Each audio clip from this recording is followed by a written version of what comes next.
nothing like HIV. There's no disease, no infectious disease that essentially kills everyone who gets it. The fear factor's gone, and yet getting HIV infection is a problem for any individual. The fear should still remain because it's a virus that kills people. There is this sense of complacency that it's better, and it isn't better. And all these people, these 40+ million people living with the virus today will die of AIDS.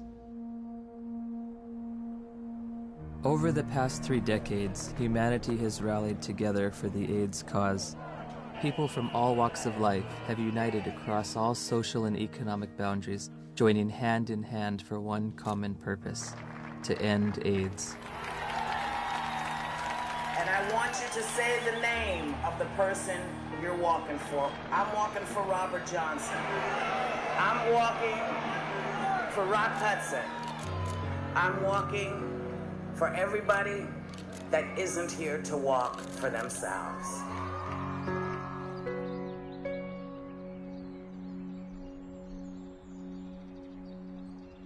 The statistics are growing, all except for one. That's the amount of people cured, and it's still 0. In theory, we could cure AIDS on a piece of paper. Maybe someday it'll come. I can't say when. Despite all the major progress we have in chemotherapy of those patients, none of these patients got rid of the virus. I don't think the pharmaceutical industry is very interested or invested in a cure. You know, I don't mean to be too cynical, but the reality, I think, is that, you know, the situation they've got now, which is lifetime treatment with expensive drugs, that kind of suits them pretty well. A cure is going to require some very tricky and sophisticated molecular biology, and I frankly don't see it happening. Ever? Ever.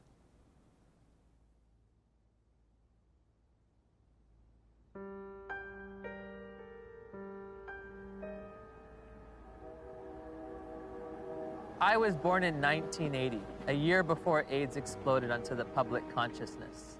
I grew up beneath its shadow like a child raised under the threat of the mushroom cloud. You might say I am a member of the first HIV/AIDS generation.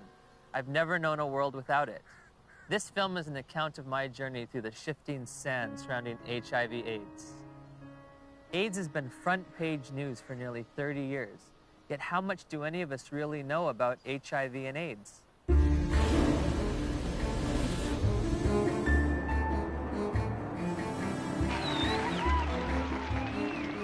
What is the difference between HIV and AIDS?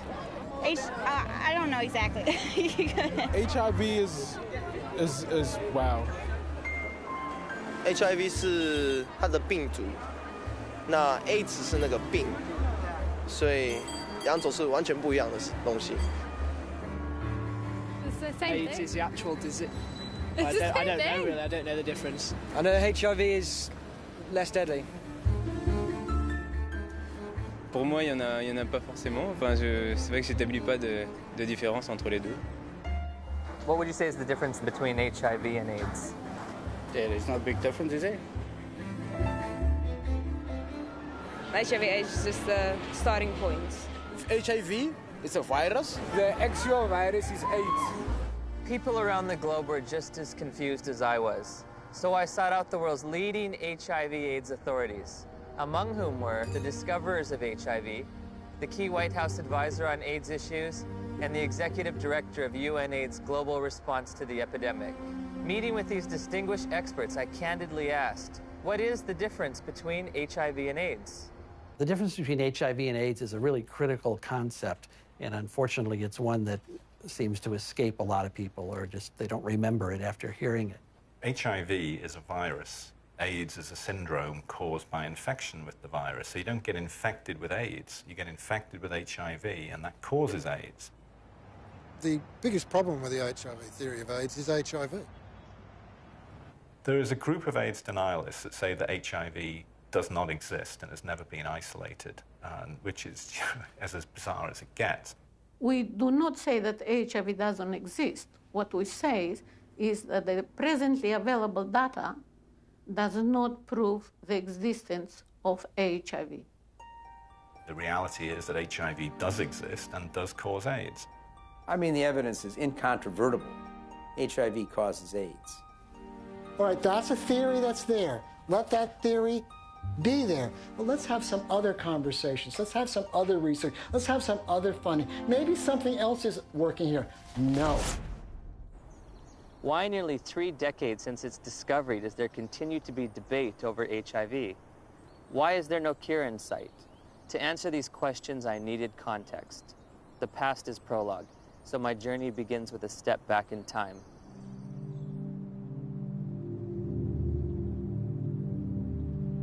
The National Center for Disease Control is reporting more cases of 2 rare and deadly diseases found in homosexual men. There is no apparent explanation for the outbreak. Obviously, this is an issue with great emotional fervor, but... How can we stay unemotional when people are dying every day from a disease the CDC has yet to name?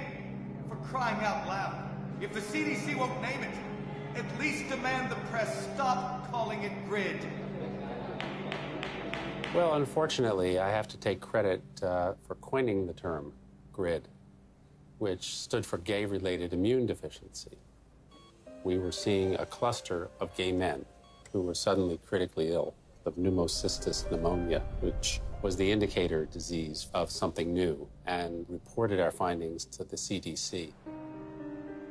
I was the chief of the STD division at the CDC at that time, when the draft report of 5 cases of pneumocystis in gay men came across my desk for review.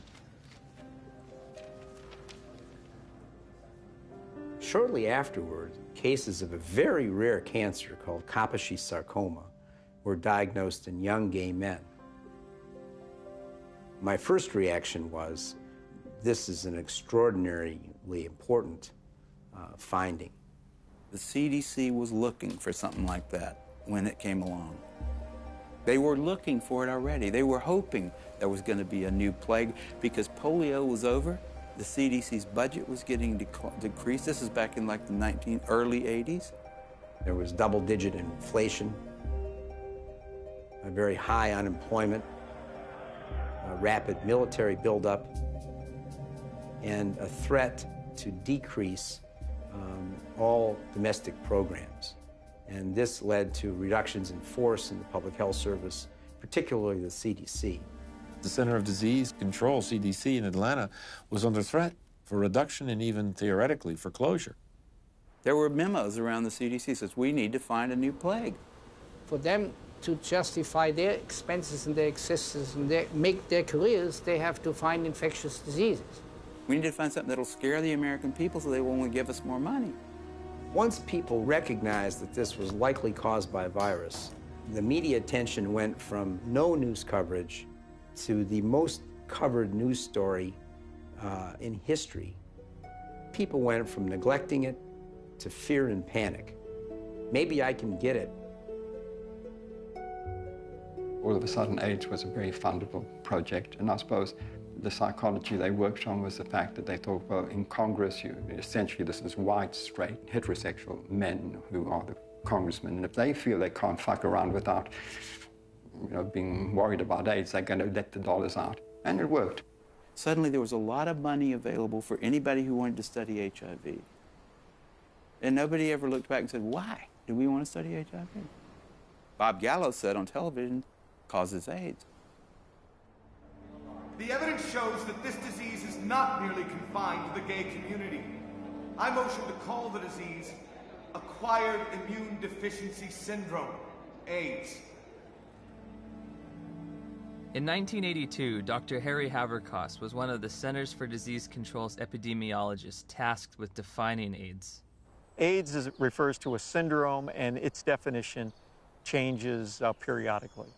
AIDS is a chronic disease. It's based on its immunodeficiency.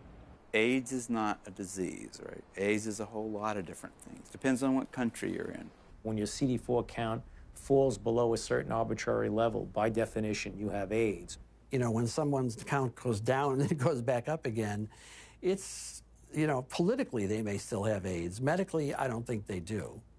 If you develop any of a number of opportunistic infections or diseases, that puts you in the category of AIDS.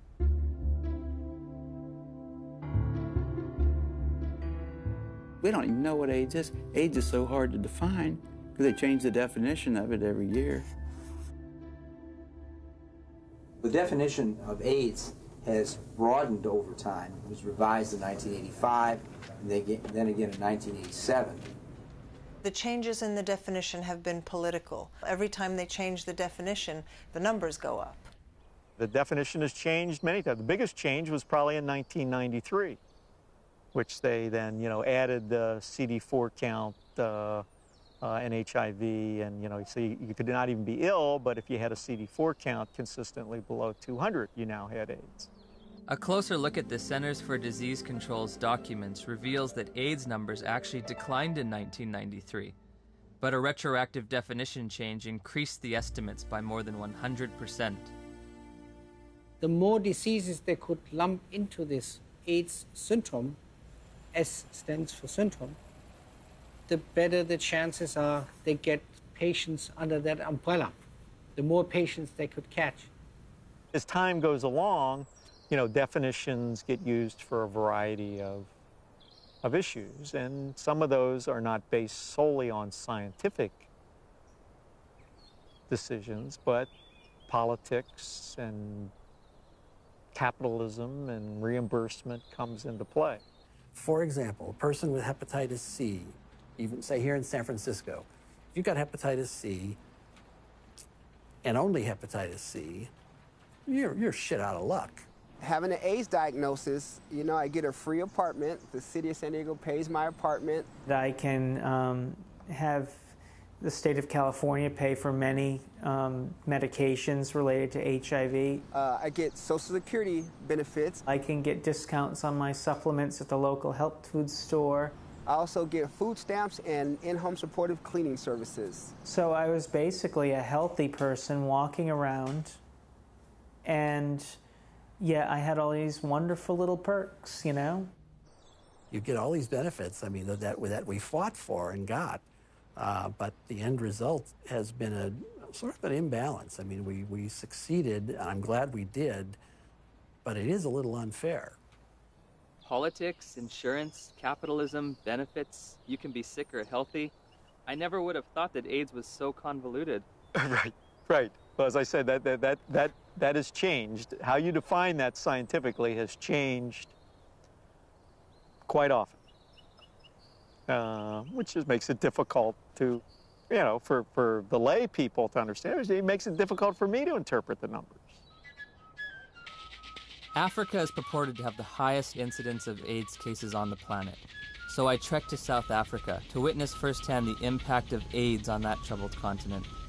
Around 10 million of South Africa's 48 million people have been reported to have AIDS. It's only a 10-minute drive from Cape Town's pristine modern airport to the squalor of neighborhoods said to be ravaged by AIDS. All the facts on HIV and AIDS with Griselda on Metro FM Talk. It's World AIDS Day. There are functions, there are gatherings. The international theme is Stop AIDS, Stop HIV and AIDS. Keep the promise. So many years later, we keep saying the same things, HIV, HIV, HIV. And yet each time I hear words like HIV and AIDS, I just want to pull my hair out. I'm just so fatigued about how we've packaged the messaging. All we talk about is AIDS. It's a sex virus. You have to use condoms or you die. It's a sick and sad message. People can't think outside AIDS anymore. It's just a shocking, sad reality. The first AIDS meeting on the continent of Africa was in 1985 in Bunge. We were there with a few people who had experience on AIDS in Africa.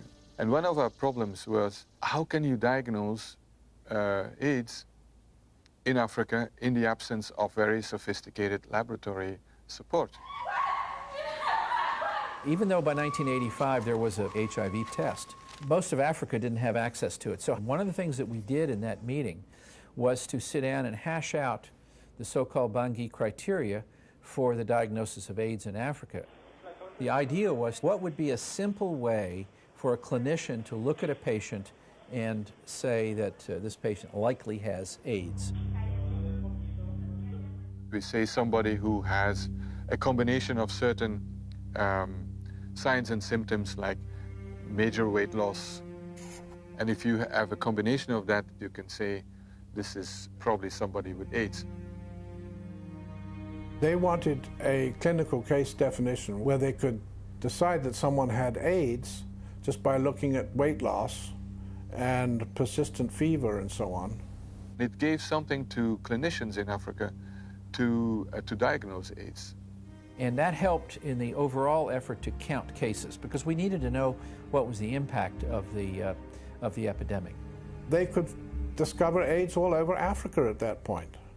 They could say that we are all at risk, but they could say it's spreading around the world.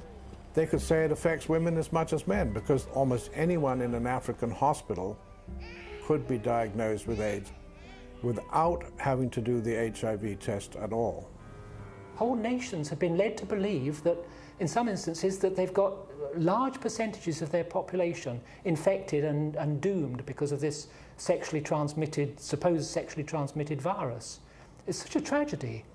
Daniel, Jambo, lot of people here is very sick and is very dying. What kind of sickness do you see around here? It's HIV AIDS. What is AIDS? We don't know. We don't know. So here you're living in a mud hut, and here are some kind of white men with doctors who you respect, and they tell you that there is now among you an invisible disease, and it gets into your blood and can stay there unseen for years, and when it manifests itself, it's going to manifest itself in the forms of disease that you've always known. Maybe if you look skinny, if you lost weight, maybe they'll simply say hey, you have AIDS, or you're coughing a lot, maybe. They'll say you have the disease. This cannot help but create extraordinary paranoia in people's minds. They say, well, what is going on with us?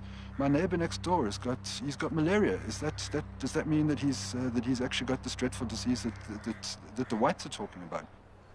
Like I could be fat now, then the mentality is that if ever I become teen, then it could be one of the symptoms. I have to ask myself, why now? Why at this time?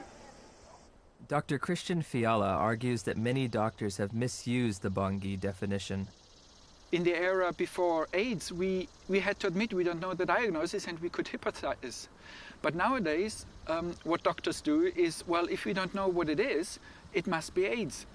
We did have patients with the conditions we now regard as AIDS defining, even before the advent of AIDS.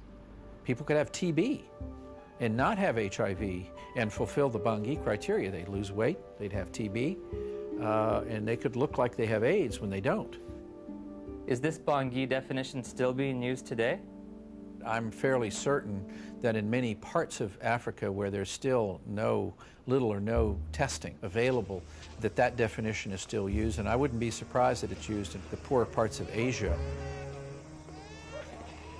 This word AIDS, I don't know what it is anymore. I don't know what we're talking about anymore when we talk about AIDS. AIDS is one thing in Greenwich Village and a very different thing in Kampala, Uganda.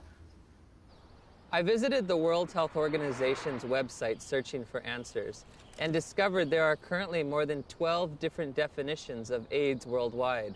So I turned to Dr. James Chin, former head of the WHO's Global HIV Statistics Unit, for an explanation. Some countries, they felt they were a little more sophisticated than in others. And you have, along with the epidemic of HIV, epidemics of HIV/AIDS experts. And some of them will not necessarily adhere to any international definition. They'll make up their own definition. High school biology class taught me that diseases and syndromes cannot differ from country to country, like languages. It was becoming clear that HIV and AIDS were distinct, separate entities, and that AIDS was diverting my attention from the real culprit, HIV. Where to next? The place millions have had their lives changed forever. She says, we have your test result, you need to come in and get it. And I was like, tell me now, Cheryl. she was like, Kim, we really need you to come in and tell me. I said, then I know it's positive, Charlotte. You would just tell me over the phone. And she's like, Kim, don't panic. You can still have a normal life. I can still remember his face. I can remember his eyes. And all he said was, I'm so sorry. I think you should put your affairs in order, and you might have 5 years. I said, Cheryl, I have to get off the phone right now. I have to go tell my dad. He started crying. This isn't the way it happens in the movies.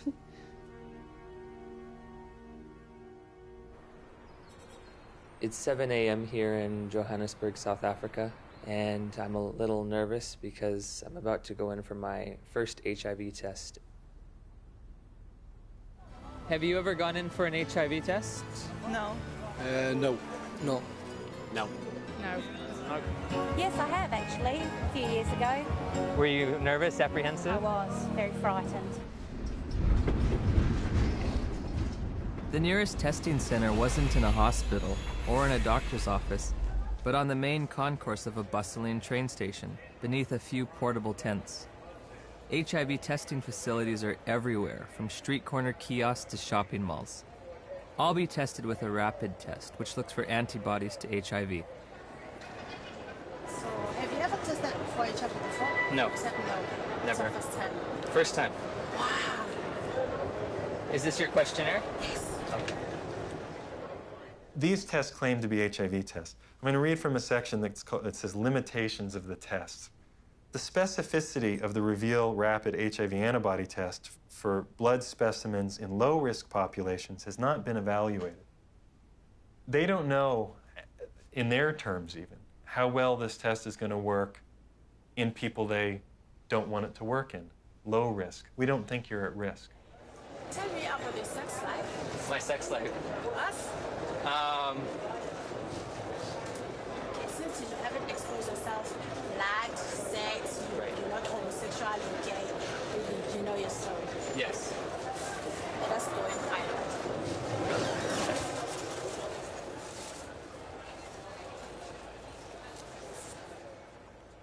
In 1990, we flew to Romania to adopt a baby.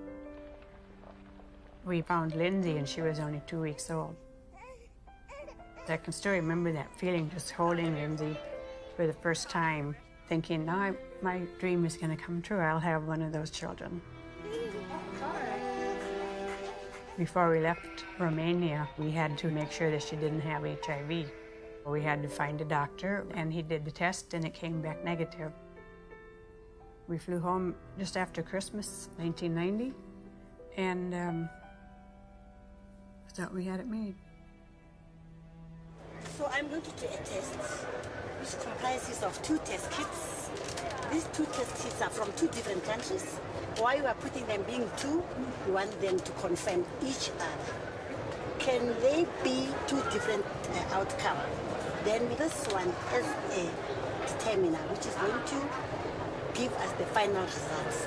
Can I just ask you something as someone who's a little nervous? Okay. It seems like if this is positive and this is negative, my life hangs in the balance on whatever this one is. Yes. But how do we know that this one's accurate when both of these were inaccurate? This one has been tested to be the one that is going to take out the results that are correct.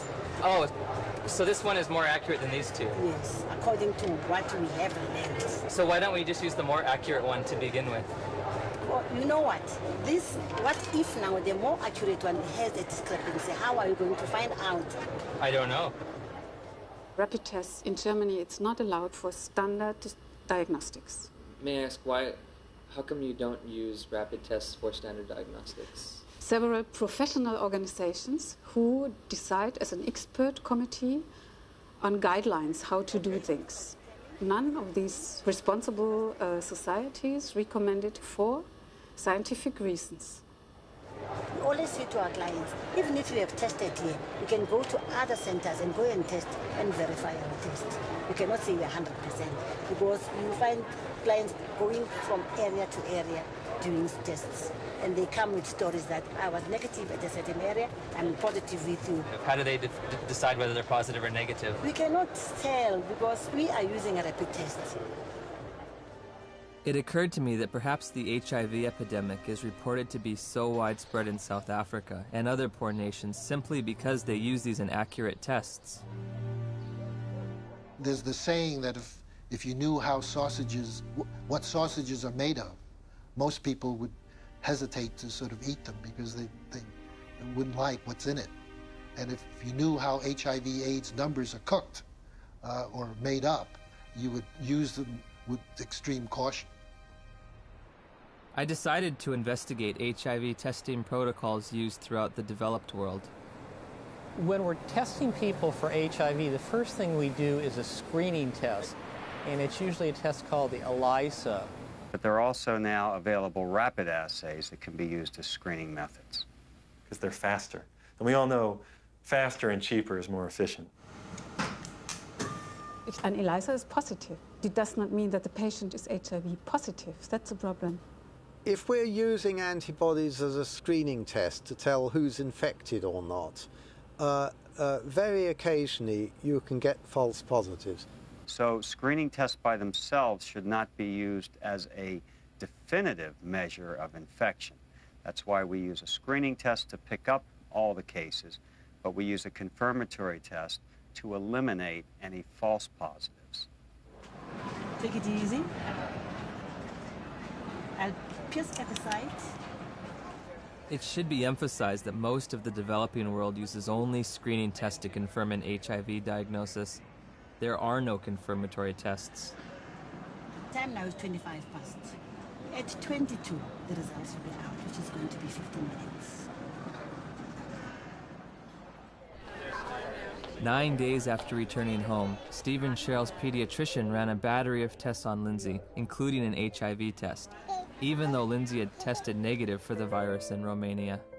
Dr. McHugh called us and said, we run into some problems with the testing that you did at Methodist Hospital, and you'll need to come right in and see me. I said, well, what is it? She says, well, I'm not going to tell you over the phone. I said, I need to know exactly what this is. He said, we got bad news that she tests positive. And he said she'll have a 20% chance of living to age 2. That was just a shock. Just a shock after all this joy and happiness. We finally found our daughter, and I'm dancing around Romania, and now I come home, and it's like somebody could just stab me. And then I had to call my mom, and that was the worst phone call I've ever had to make, because I even remember saying, that poor girl, she's just not gonna make it. So that we don't have to go to somebody and say, well, you might be infected, but it might be a false positive. We do a second test. That's a test usually called the Western blot.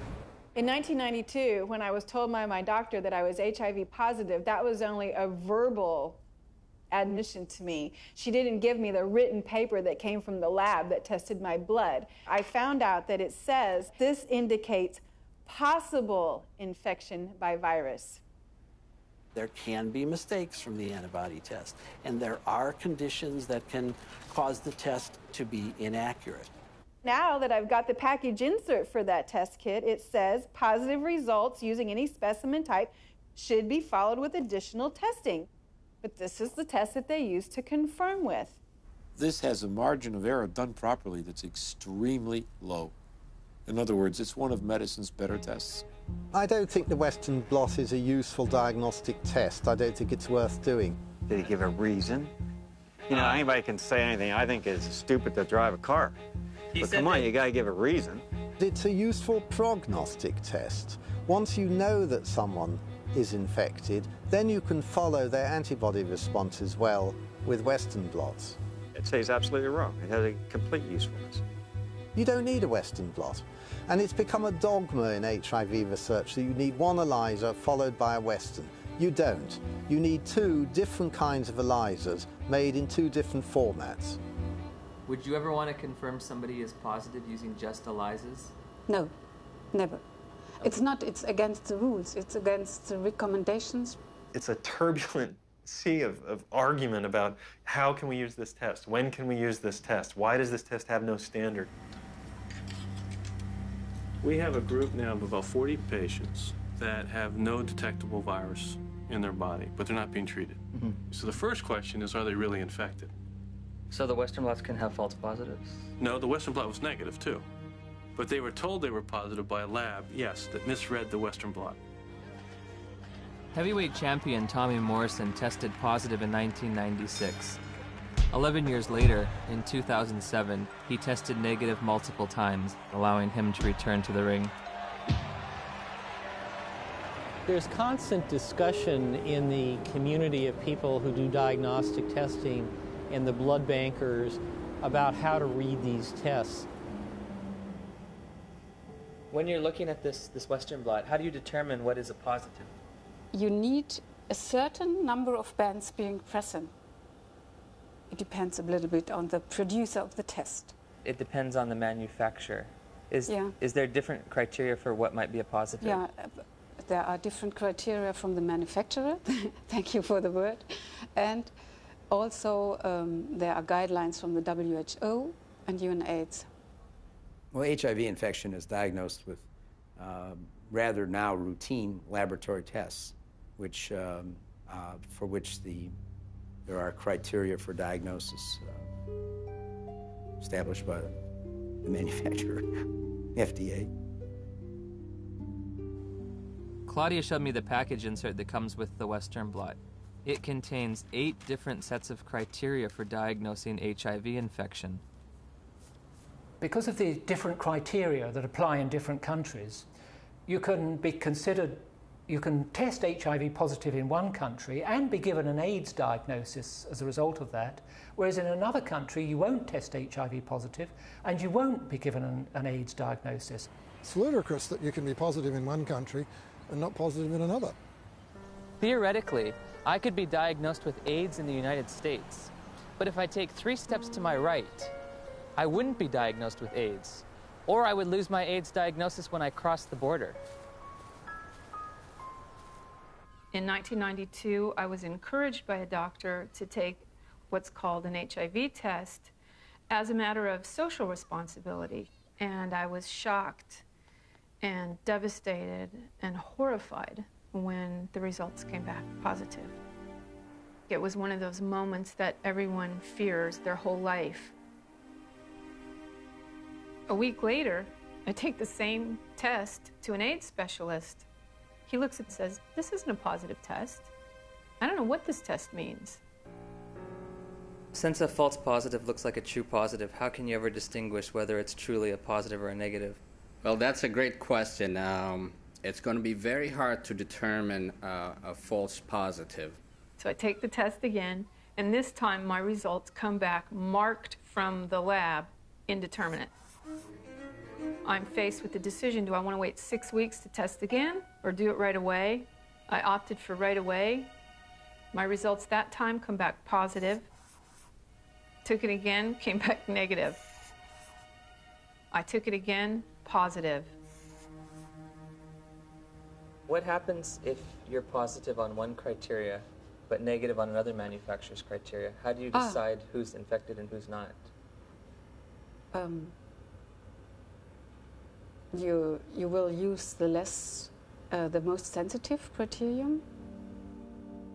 In late December of 2007, I read about new legislation passed in New Jersey calling for the mandatory testing of pregnant women or newborn infants should the mother's status be unknown. HIV mandatory testing, to me, is a no-brainer. I'm very much opposed to the concept of mandatory testing of any population because the tests are scientifically shown to be unreliable and inaccurate. You have no reason to fear this bill. And my hope is that eventually this will become a federal law so that every woman in this country would be tested. But HIV testing isn't an absolutely precise science. When I confronted my doctor about that, she said, we're way past Western blot now. We have the viral load test. But when you get the package insert for the viral load test, it says, if you test positive, you are considered confirmed infected with HIV. But at the bottom of the page, in fine print, it states a person should have additional testing. It does not allow you to tell a single person on this planet that they are HIV positive. And it's a scandal that this test continues to be used. So again, I'm asking, where's the test? Where's the test that can confirm a diagnosis of HIV infection? And I can't find one. I have the package insert from the manufacturer which they supplied me with. And under limitations of the test, it states that risk factors should be used in conjunction with the test. Has a person had sex? Have they used drugs? Have they had a blood transfusion? And then in conjunction with the test, not the test alone, but with the test, then you decide whether the person is positive or negative. Do the answers to these questions help aid in the diagnosis? Oh, of course they did. Really? They do. Now, if I tell you that the test you took was lousy and didn't mean a thing, does that make any difference for everybody to hear? It'd make a difference for me. Yeah, I know. How can we say that HIV is the cause of AIDS when we don't know, based on current tests, whether or not anybody diagnosed positive actually has HIV? President Thabo Mbeki will officially open the AIDS conference tonight. Delegates here are hoping he will finally separate himself from the AIDS denialists. We remain convinced of the need for us better to understand what would constitute a comprehensive response in a context such as ours, which is characterized by high levels of poverty and disease. As I listened and heard the whole story told about our own country, it seemed to me that we could not blame everything on a single virus. I thought this man must be an idiot. Everyone in Africa is dying of AIDS. I know this because I read the New York Times. It's beyond doubt. Rion Milan was hired by Rolling Stone to investigate and debunk President Mbeki's misguided ideas. Where to begin? The numbers. My very first action, I opened Johannesburg's Yellow Pages. I thought that I could illustrate this with a scene that began in a coffin factory in Johannesburg, where workers are working overtime trying to create caskets for these mountains of people who are dying of this condition. And I discover that in the midst of what UNAIDS says is a plague, is that half of the coffin factories in Johannesburg have gone bankrupt. In South Africa alone, it's about 1,000 people dying every day from AIDS. If you're an advocacy agency and you perceive low numbers to be bad, your bias may be to accept higher numbers, even if they're not scientifically sound. I know Jim Chin quite well, and I was the chairman of the steering committee on epidemiology of the global program on AIDS in WHO, when Jim Chin was in charge of epidemiologic estimates. And we could never get information how the WHO estimates were made then. So we were very critical in these days because we felt it was not based on enough evidence. It's possible that he didn't read the materials we sent him, or he didn't understand them, but we did send information to anybody that wanted to know about the estimates, because they were pretty transparent. In an attempt to get to the bottom of the statistics debate, I've come to Geneva, Switzerland to look at the World Health Organization's official numbers. And what we found, there are no numbers, only assumptions and estimates. How are the monies divvied out to states for AIDS prevention or AIDS treatment? How is government monies sent out to different states and communities? The more AIDS you have, the more money you get. Exactly. The AIDS partners have a vested interest in maximizing and squeezing the data to get the worst possible scenario that they can out of it, because the worse the situation is, the more compelling the fundraising claims are. When UNAIDS was created, about $250 million was spent on AIDS in poor countries. 10 years later, it's $10 billion. That's an unprecedented increase. Still not enough. When that was created, the first thing Peter Piot said, was that UNAIDS is an advocacy agency, pure and simple. And this was my first objective when I came into this job, and that was put it on the political agenda. He divested himself of all of the program aspects and the scientific aspects of AIDS. This is not a scientific issue. This is a matter of politics. Except one unit. He kept sort of the numbers unit. We are really doing a major disservice to say it is not as bad as it looks like, because actually it is much worse. 1 month after my interview with Dr. Piat, the Indian government slashed their estimates by nearly 60%. Shortly thereafter, UNAIDS acknowledged they'd been overestimating global HIV statistics for more than a decade. They've painted themselves into a corner, and now their house of numbers is falling apart. America is leading the fight against disease, and I call on you to double our initial commitment to fighting HIV/AIDS by approving an additional $30 billion over the next 5 years.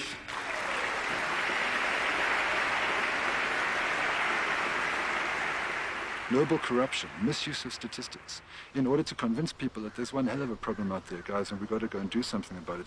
If you look at the real world, you know, how many people are infected, diagnosed to be infected, and eligible for treatment? There are very few compared to the number. In April of 2008, Congress approved a $50 billion expenditure for AIDS treatment and prevention. The vast majority of the world's population is not at any measurable risk of HIV infection. No measurable risk.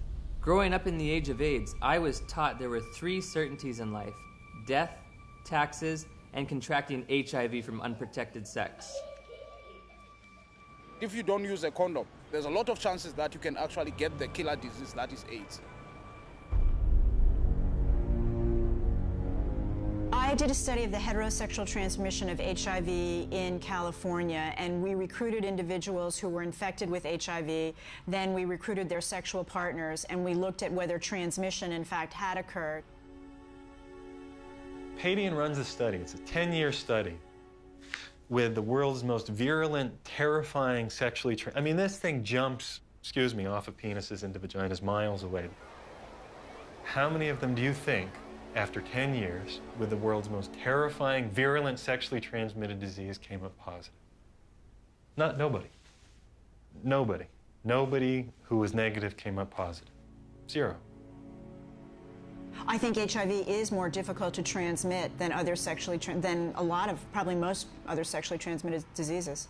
I mean, I think that's pretty widely known. If I were to have unprotected sex with somebody who is HIV positive, how many acts would I have to engage in before I got the virus? Just one. I think one would be enough. First act? One is enough. Remarkably, HIV is a difficult infection to transmit. This contradicts everything I was ever taught about the sexual transmission of HIV. AIDS is the best example of what's really scary and alarming and dangerous about our culture right now, which is that it's a culture of PR. It's a public relations phenomenon. The truth doesn't matter. What matters is the image. If we were talking about reality, the reality is that AIDS is over.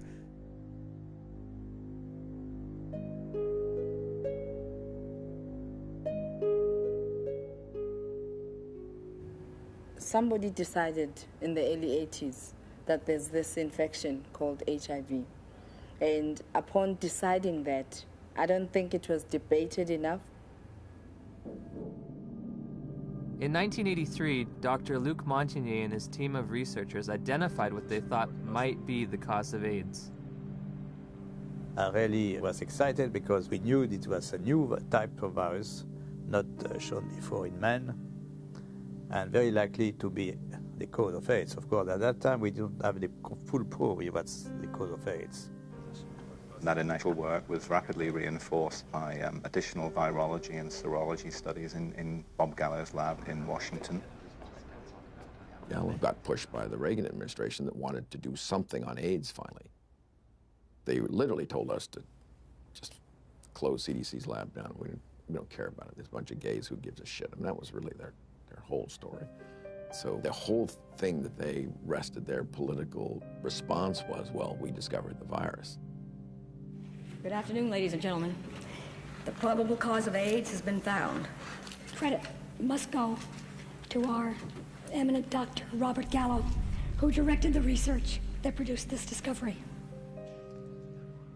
What was new that day is for the first time we were saying, that's the cause, I'm sure. It was a silly press conference.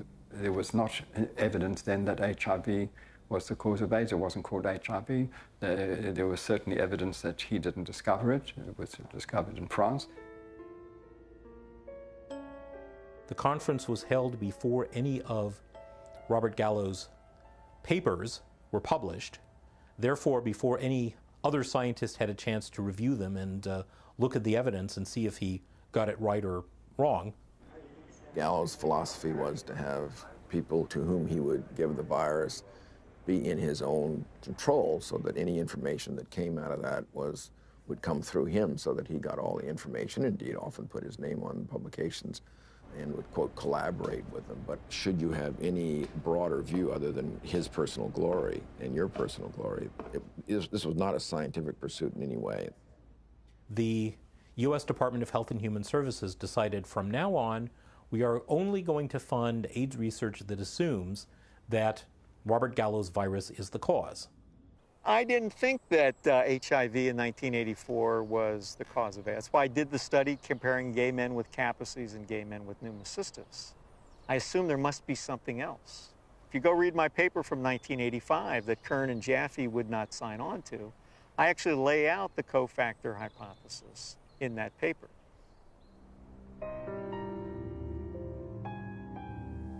I'm a promoter of the role of cofactors in AIDS. Well, cofactors just says that the cause of a disease is by more than one factor. Just simply being infected with HIV is not going to do it. You need certain cofactors. Cofactors are not necessary.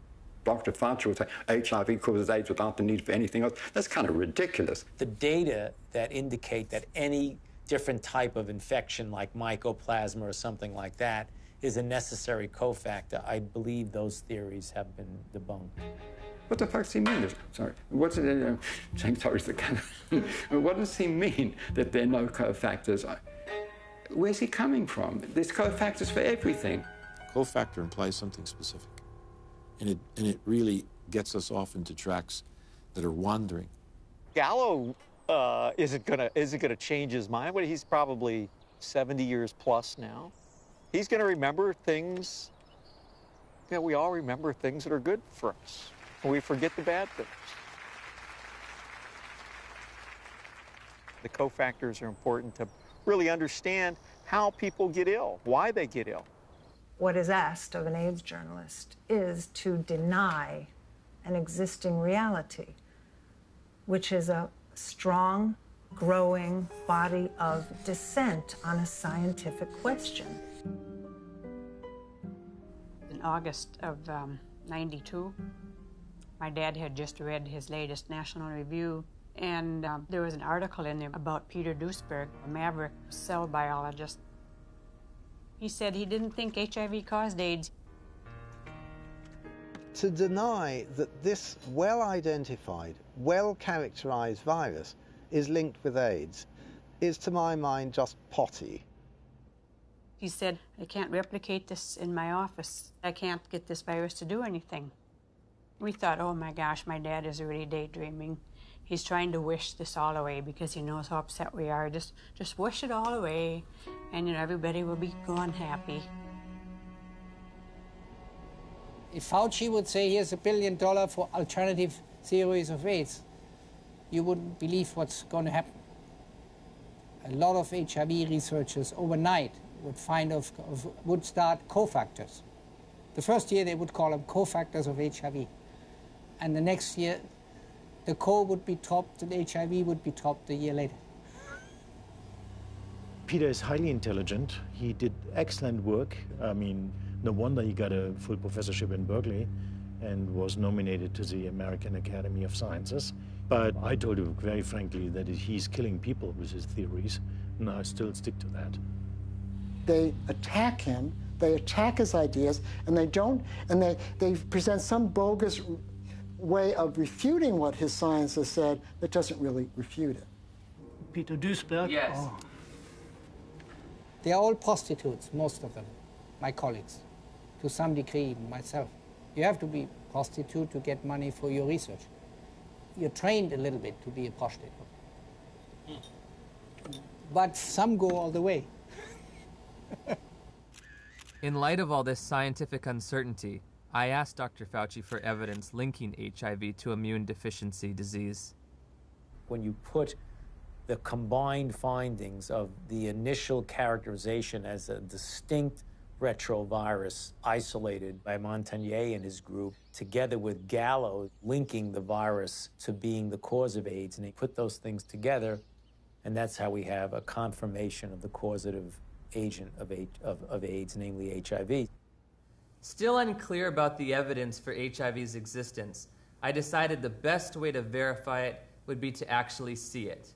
I asked Dr. Hans Gelderblum, a world-renowned electron microscopist, if he thought there was any reason to question Dr. Montagnier's published images. I've seen these publications, stamp-size images. It's a nuisance. It's a nuisance. You do not really see much. When we saw that photo, we said, suggestive, but not convincing. Dr. Gallo, 1 year later, published photographs he claimed to be of HIV. Were his any better?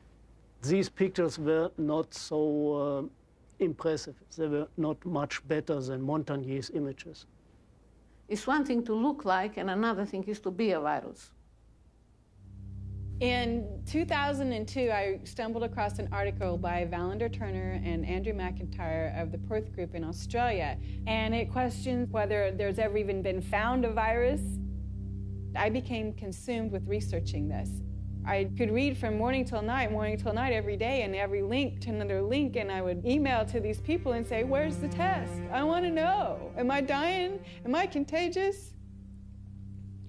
And they weren't even very kind. They were just like, read our articles again. How many times do we have to tell you there's no test? It is crucial to understand that an AIDS diagnosis is forever. It cannot be reversed or alleviated. The stigma attached to people knowing that you have it and are living with it is worse than actually living with it. I can't think of anybody who's ever been evicted from their apartment because they had breast cancer or because they had cerebral palsy. I did a campaign to address stigma. The message is that if anyone is infected, we are all affected. Some have it medically, some have it socially, some have it culturally. And at the end of the day, if it exists anywhere, it exists everywhere. We don't all have AIDS. And once you start bullshitting, it's a problem. You know, we don't all have AIDS. We all have to be sympathetic to AIDS. And yes, there's all kinds of people who get HIV infection. But you know, we don't need to make, in my view, non-truths, you know, or just to have a slogan or a symbol. We all have AIDS. No, we don't all have AIDS. But my message is you do have it, whether you want to accept it or not. Are you medically susceptible? Maybe not. But are you socially vulnerable? Yes. In June of 2007, the BBC featured a news story which began, HIV infection theory challenged. Living cells are complicated, and how they work inside the body is even more complicated. So there's still a lot of debate as to how exactly HIV causes AIDS. In March of 2008, the Washington Post went on to state that multiple surprises have reminded researchers how much they still don't know about HIV's biology. HIV has got to get inside the circulation of the body, and it does that in ways that are not completely understood. The prime target for HIV is a T cell population called CD4 helper T cells. The way that the virus gets into the target cell, it fuses its membrane to the membrane of the cell. I don't understand the fusion process. I don't think anybody completely understands it. We have a relatively poor understanding of how viral proteins interact with proteins in the cell. How come our antibodies aren't able to keep HIV in check? It's an excellent question. That's one of the great stumbling blocks. They can't prove that HIV is the cause of AIDS, okay? They cannot prove that HIV is the cause of the collapse of the immune system, no matter how many scientific journals says it is. When you go to the basic research, it doesn't prove it. We are almost convinced that there is other factors that are involved in the loss of CD4 cells, and we don't know yet all the mechanism. How HIV depletes the T cells so an individual advances to AIDS is probably due to multifactorial elements. One is it will kill the cell eventually that it infects. HIV does not necessarily kill the cells that it infects.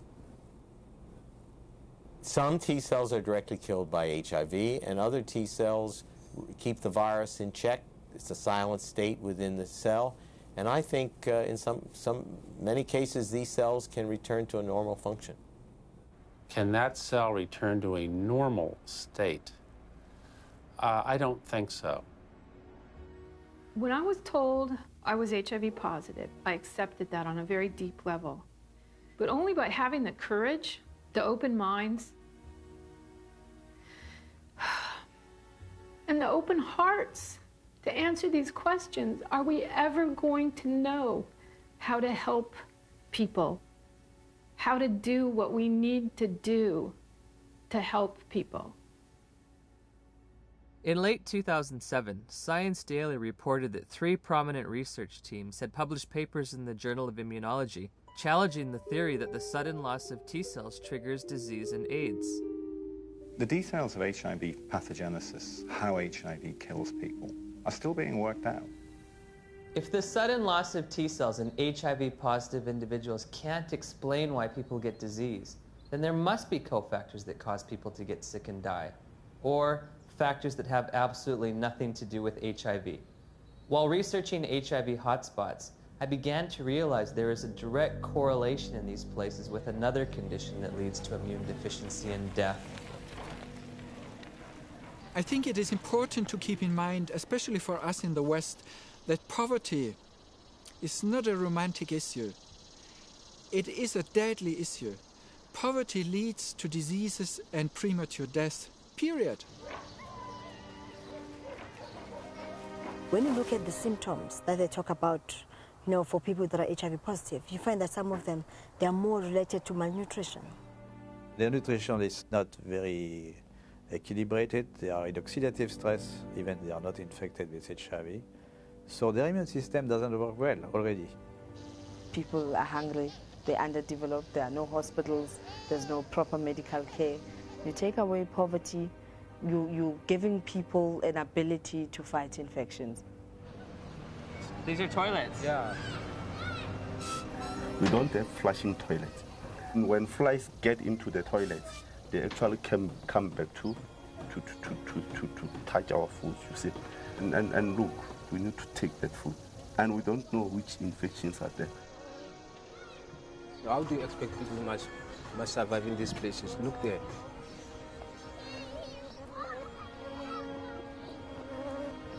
How many white people they are staying in this house like this one? In Cape Town is different. You go to suburbs, you see the suburbs is different from our places.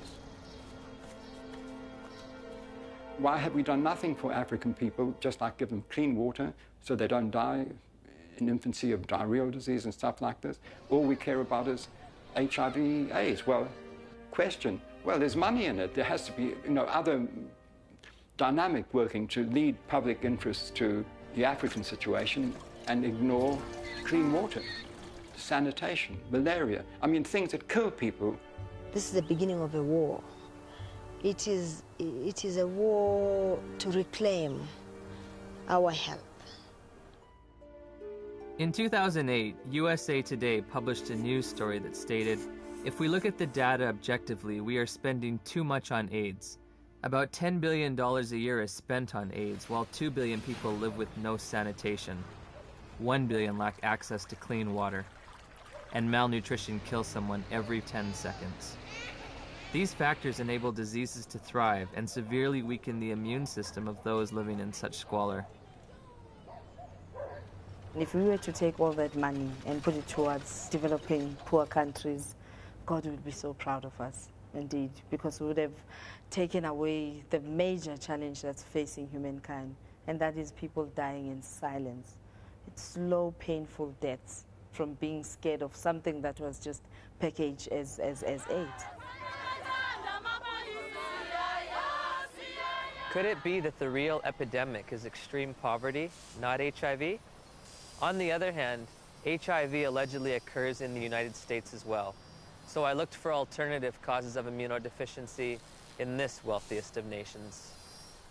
There are other ways you could produce a condition that looks like AIDS, but they too will be some source that causes a severe defect in the immune response.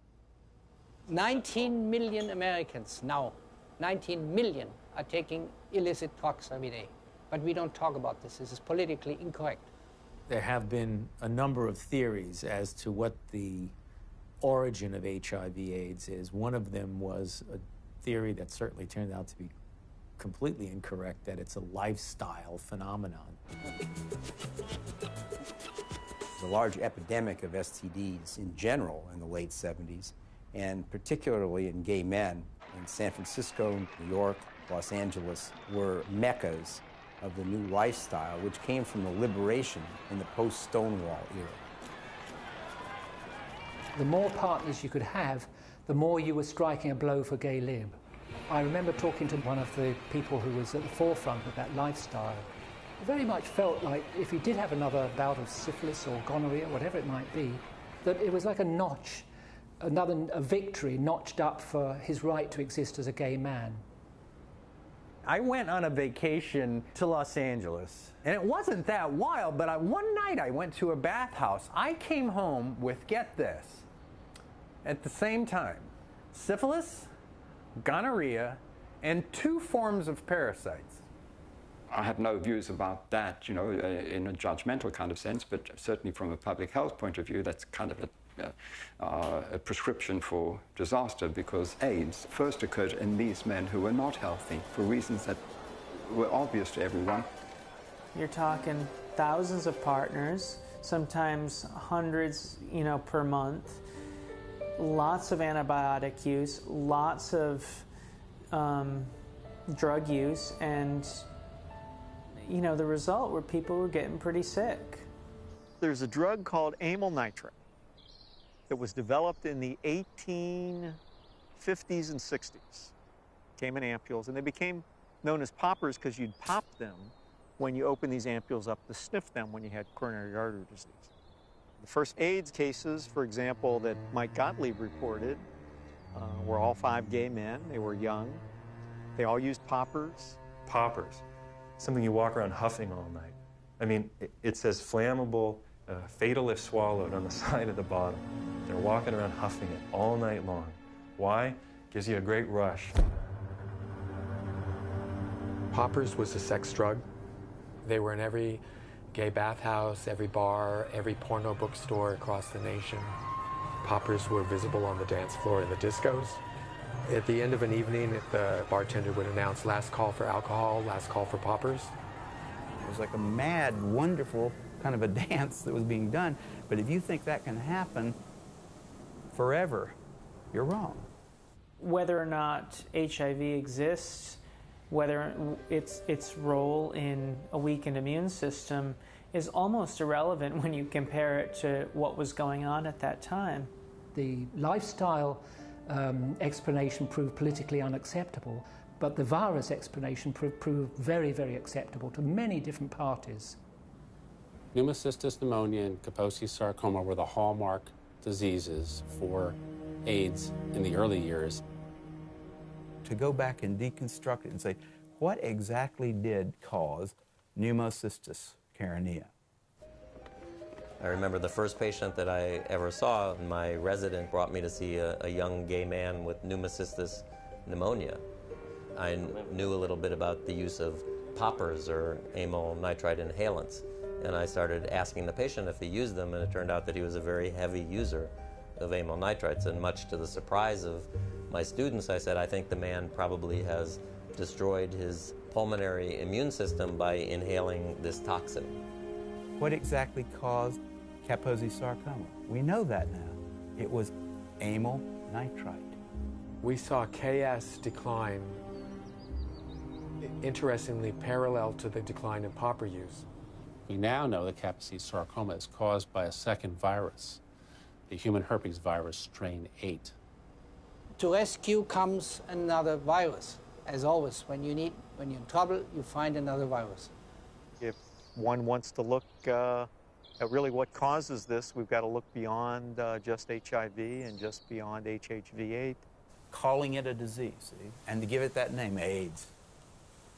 So everything's included under that, and you don't have to just say, I mean, if you just said, you know, these people are getting a lot of weird diseases, all kinds of diseases, it wouldn't have had the same impact. It was much better to say there is an infectious organism on the loose in America, and it could get you.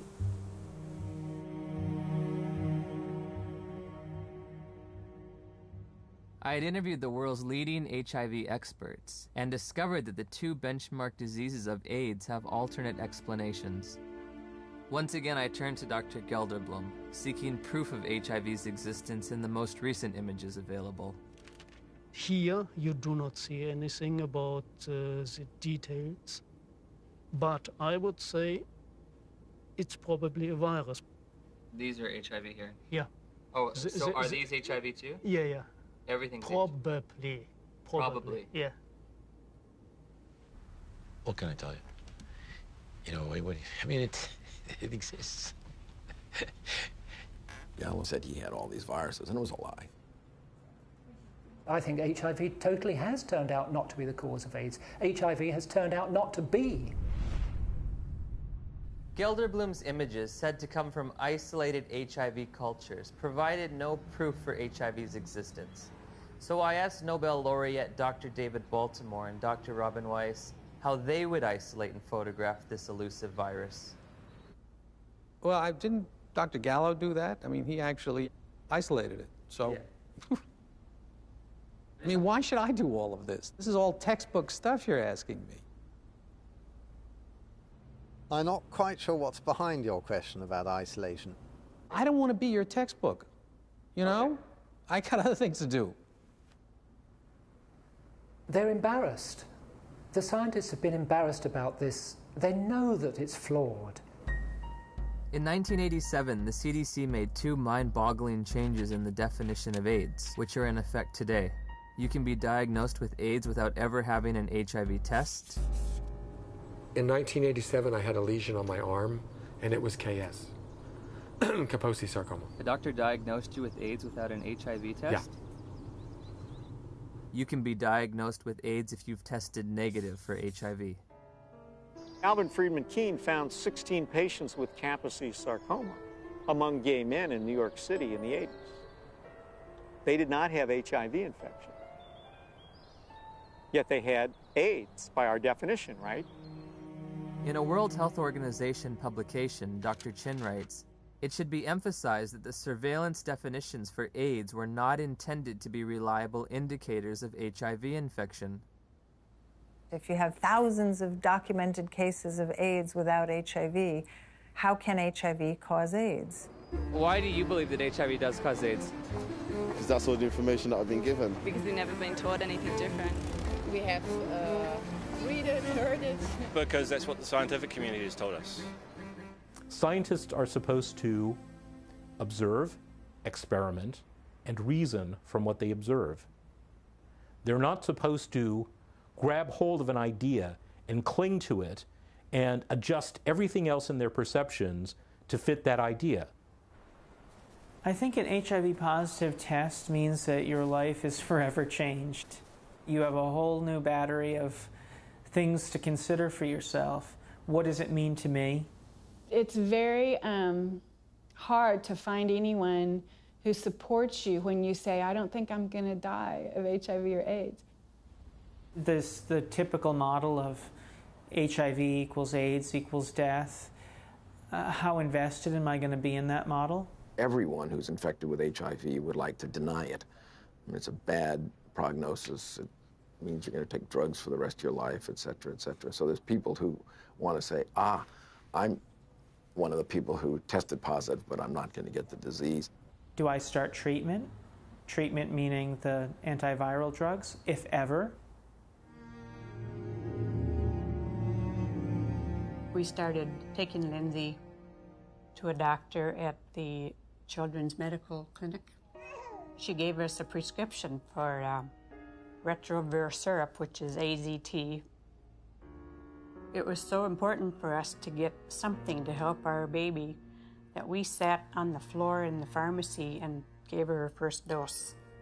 Shortly after Lindsay began AZT treatment, side effects began to emerge. Her eating habits changed quite a bit. She didn't eat well. She was hard to handle at the table. And then the leg cramps started. Once that started, it got progressively worse. She would just grab him and go, ow, you know, screaming in the middle of the night. Just like it was it wasn't an ache, it was like, must have been sharp pains. It just made you feel sick to your stomach. Any drug active on HIV would be toxic because it's not 100% specific on the HIV enzymes. When we switched over to the university, then the dosage of AZT went up, and that's where she started flattening out on her growth chart. The doctors would try to put a positive spin on how well she was progressing. It was mainly in the T cells that weren't always a positive situation. Yeah, the T cell count would go down, and then the doctors would say, well, maybe we better raise that AZT dosage, get that T cell count back up. We were going, I think it's kind of making her sick because she doesn't want to eat. She's having leg cramps. And they'd say, well, it's the HIV, and that's what it does. It's all part of the package. The treatment causes a very similar condition we would expect from an AIDS patient. That's why nobody noticed that there was something wrong with the treatment. I remember in 1992, after I first tested positive, I became involved in an organization called Women at Risk. There were 11 of us at the time on the board and involved in the group. All of us except 3 were on the medications. In the year and a half that I was involved with Women at Risk, every single woman in that organization on the drugs died. Every single one, except the 3 of us who weren't taking them.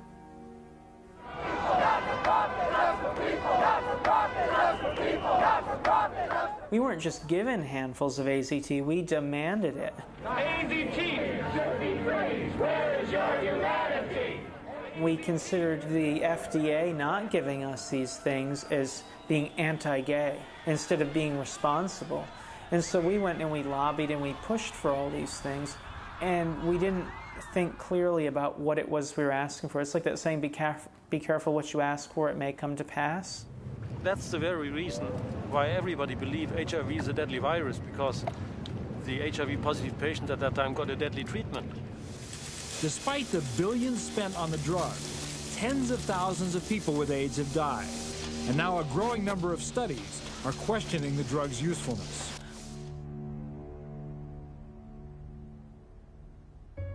We just decided between ourselves in November to write to Peter Duisberg and say, sorry to bother you. Are you for real? And if Lindsay were your daughter, what would you do? On November 11th, we got a big package, and he said, you must take your daughter off AZT immediately or she will die from it like Kimberly Begalis. That is AIDS by prescription. You get immunodeficiency and you die from the tox. That is AIDS by prescription. When AZT became widely available in 1985 and 1986, I cautioned my patients not to jump on the bandwagon and start being treated. I didn't want to see my community poisoned by an ineffective therapy. I think in retrospect, the dose that we started with AZT was a dangerous and poorly tolerated dose. Nobody wants to realize what was the real effect of this overtreatment. That means that we killed a whole generation of AIDS patients.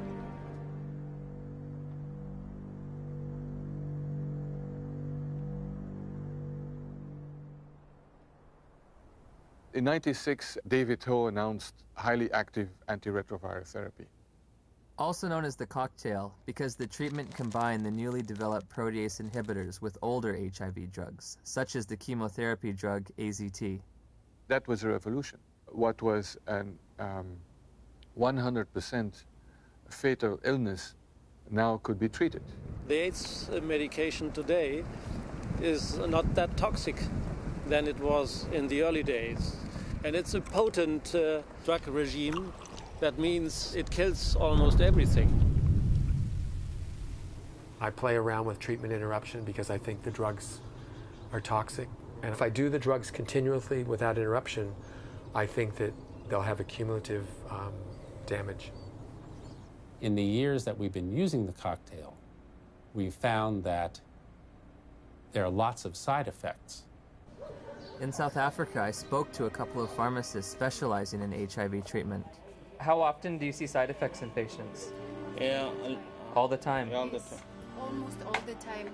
We saw the lipodystrophy, the buffalo humps at the back of the neck, then the lipoatrophy, which is the loss of fat in the face and the arms, giving people a very gaunt look.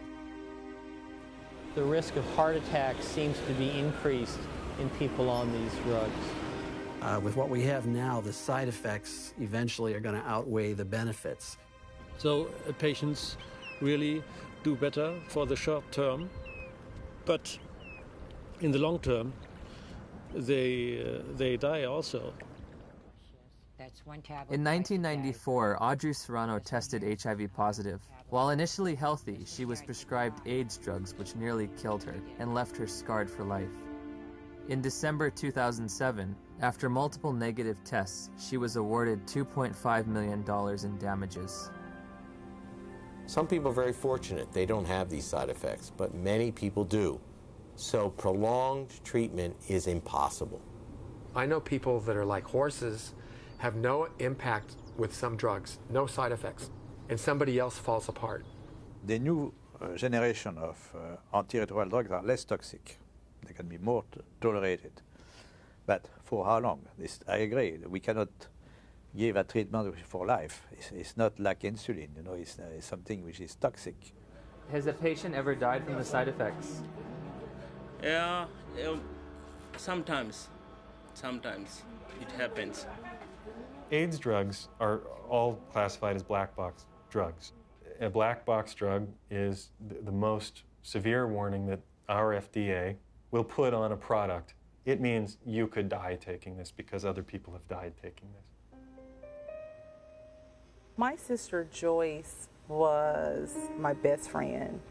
She's a great mom and just a very lively person. In 2003, Joyce found out she was pregnant with a second child.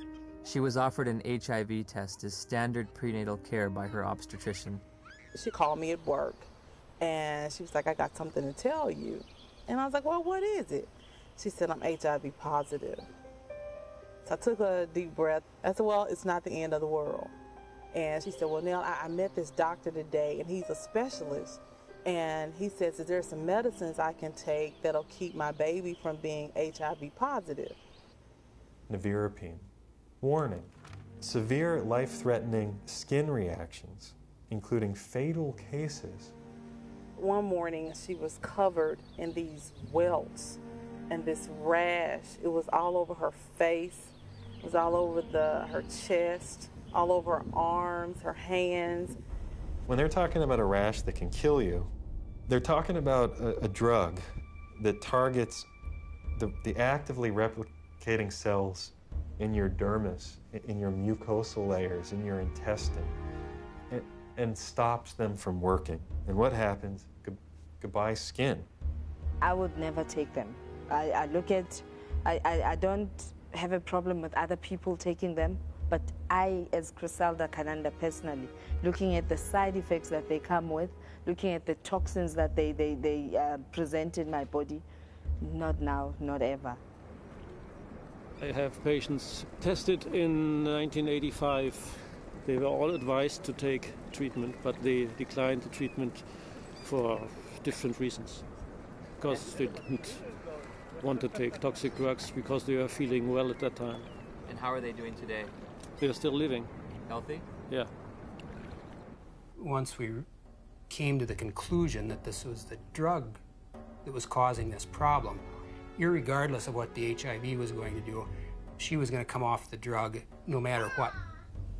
If taking her off the drugs meant that she could sleep through the night and be happy for 6 months, that would be worth it, rather than live in agony for 2 years or 12 months.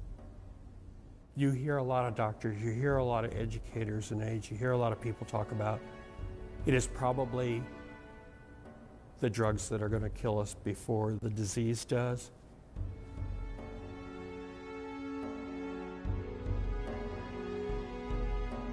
What are the drugs doing to the bodies? They're putting the bodies into coffins. Before my sister started taking the drugs, she was healthy. After she started the drugs, she developed an allergic reaction, which made her look like a patient with full-blown AIDS. She was admitted to the hospital. She continued to spiral down. And within 37 days from her first date of taking the medicine, she was gone. When news of Joyce's death reached the NIH, emails were exchanged between the director of the AIDS division and an ethics and safety officer. Ed, there was fulminant liver failure resulting in the death on this trial last week. Ouch. Not much we can do about dumb docs. They're cynical enough to introduce drugs that they know will have toxic effects and will carry a certain mortality, and they know that the life of the drug before this mortality becomes too obvious to ignore is, say, 2 or 3 years, and they work out what the sales are going to be in those 2 or 3 years, and then they know they're going to have to reduce the dose. Joyce has 2 sons. Jamal he's in his senior year of high school this year. Sterling will be 4 years old. And in my mind, they were robbed of their mother. If someone's going to be giving me a diagnosis of certain death in 5 to 7 years, I want scientific proof. This isn't a religion. My interest in questioning and breaking and exploring does HIV cause AIDS is an instinct to liberate people from a death sentence that isn't theirs to carry. After we took Lindsay off AZT, her weight did go up. Within a couple of days, the leg cramps went away. And her physical body seemed to be doing pretty well, but it was like she was disturbed. She was agitated very easily. Her lifespan changed all the time after she got to be 2 years old, and then she'd only live to be 5. When she got to be a little older, then they said, oh, she might live to be 7. Yeah. But definitely wouldn't live into double digits, and that's just was our life then. Although Lindsay was on AZT for 22 months, she made a full recovery from the pernicious side effects. Lindsay will be 19 in October of 2009. Because it's been surrounded from day one with so much emotion, so much fear, so much psychology, so much drama, very few people are capable of looking at AIDS logically. We can be exposed to HIV many times without being chronically infected. Our immune system could get rid of the virus within a few weeks if you have a good immune system. If you have a good immune system, then your body can naturally get rid of HIV. Yes. If you take a poor African who's been infected and you build up their immune system, is it possible for them to also naturally get rid of it? I would think so. It's very easy to get people to think the right thing if you get the right on the tablet the first time. But once something's on the tablet and you got to erase it and put something else, it's very hard to get people to think differently. The victims of HIV and the dedicated professionals combating it deserve our sympathy, compassion, and respect. However, at journey's end, I find myself perplexed, bewildered at times with an overall feeling of dismay and sadness. I found a research community in disarray over the most fundamental understanding of HIV, all the while presenting a monolithic public posture of authority and certainty. Bluntly stated, we have tests that prove nothing, remedies that kill, and statistics manipulated to the point of absurdity. 90% of global HIV corresponds to areas of great poverty and squalor. Ironically, while we may have been pursuing a phantom killer, a shape-shifting assassin, perhaps the real enemy has been hiding in plain view, clear as day, and as old as time.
We can be exposed to HIV many times without being chronically infected.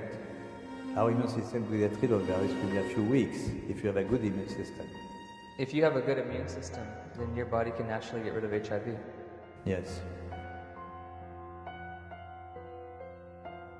How can we say that HIV is the cause of AIDS when we don't know, based on current tests, whether or not anybody diagnosed positive actually has HIV?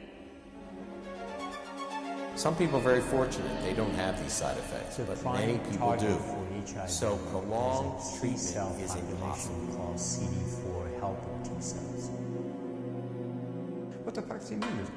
What's it in there? It's membrane. What does he mean that they know it's an effect?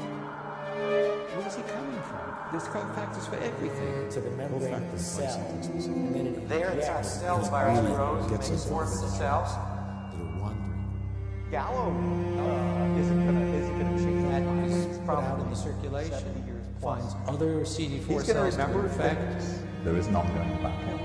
Cells die, the body will replace those cells that die, but there's not an infinite capacity to reach. Cofactors are important. This really battle understand between how HIV people get ill, why they get ill. What is asked of an AIDS journalist is to deny an existing reality, which is a strong, growing body of dissent on a scientific question.